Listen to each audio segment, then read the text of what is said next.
To be honest, last night's game between the Cowboys and the Packers has a good shot to go down as one of the games of the year. Both quarterbacks threw for over 300 yards, 3 touchdowns. Both rushing attacks were over 4.5 yards a carry, 2 touchdowns, over 100 yards.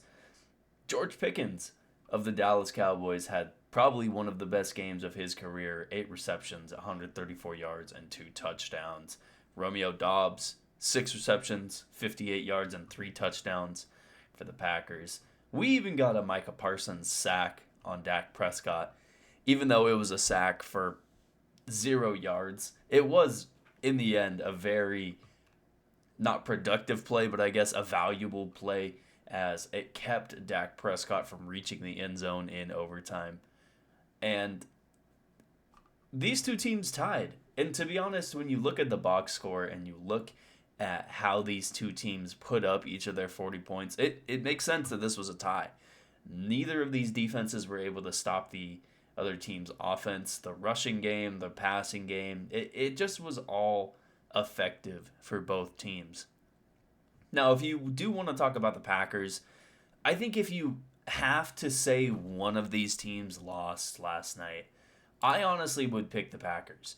I think how they ended the first half last night possibly is a way you could say that, that there was a play that changed the outcome of this game.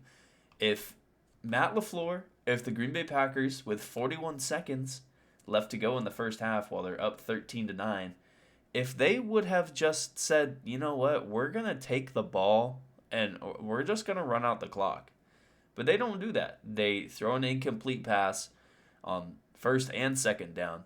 They do pick up the first down to Tucker Kraft, but then they have a false start, and then Jordan Love gets sacked, and the Packers fumble the ball. Dallas recovers and scores a touchdown to end the half. I mean, that's a potentially... I mean, you could say it's potentially a 14-point swing, but if you're Green Bay, you shouldn't be trying for a touchdown in that situation. You should be trying to get to the halftime. You should be trying to take advantage of the fact that you held down the Cowboys to 9 points, and really it's only 9 points because your field goal team allowed a blocked PAT that got returned for a 2-point conversion. And if you're looking like that, it just doesn't reward the great effort that your defense gave you. It really puts them in a bad spot to have to play defense with 15 seconds left. It's a terrible sudden change situation for this defense, and they allow the touchdown to George Pickens.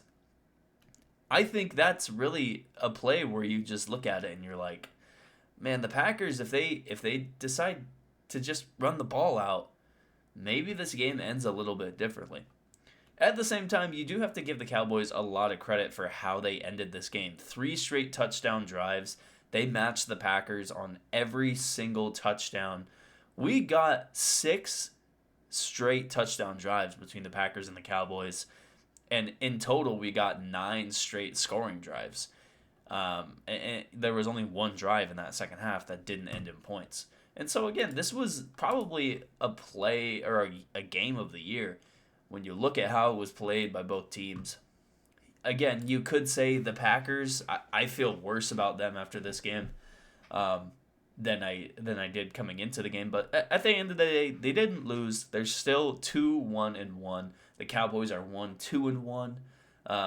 They're technically still undefeated at home this year. Where I think I want to take this conversation is just about a few things with how today's current NFL is officiated, how the rules are, all that sort of stuff. And I guess I want to start with, I'm kind of tired of seeing a better version of certain aspects of football in college football than there are in the pros. I think the kickoff rules, I think it's okay if you want to make teams want to return a kickoff more.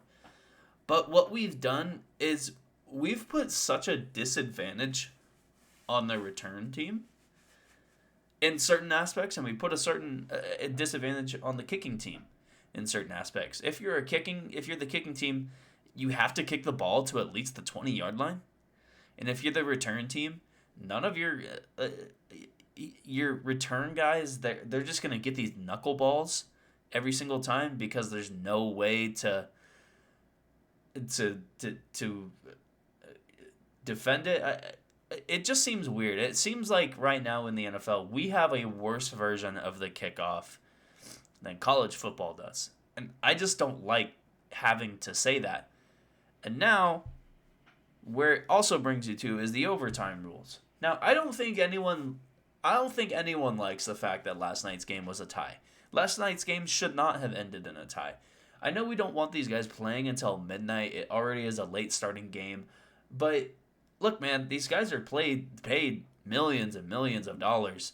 We should let them kind of decide the outcome. We shouldn't just say, nope, tie. I just don't think that that's right. And again, college football, there's never going to be a tie in college football.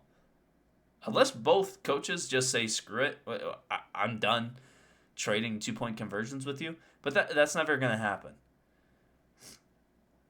I just don't think it's right to the players, to the fans, to people watching the game on TV, to the coaching staff. Like, you go through this whole week of preparation. You go through a whole 3.5-hour game between the 4 quarters and overtime, and it's a tie.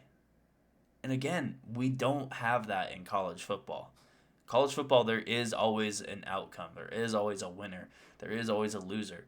We should have that in the NFL. And it kind of discounts the effort that both Green Bay and Dallas put on the field last night. Because I think if you look at both teams, again, how they performed statistically or how they had some highlight plays, you could make a case that each of these teams deserved to win last night. And now that they have a tie, to me, it just kind of leaves a bad taste in my mouth about the game. And I don't want to be thinking about that the next day. I want to be thinking about, wow, Dallas Cowboys, they had a great kind of upset win at home against Green Bay. Or I want to say, wow, Green Bay with Micah Parsons comes to Dallas and they win in Jerryland. Like, you want to say those types of things. You don't want to say, we got a tie. That's going to be today's video. I don't know if I'll have more up today. There is the Monday night games tonight, but it's the weird staggered 2 games at once. So maybe I'll have something up, but more than likely something on Tuesday, Wednesday, throughout this week. Wasn't really on my couch or in my chair watching games yesterday. Had some more outside of watching games things going on in my life. So try to have some more videos up throughout this week, and I hope you'll watch them.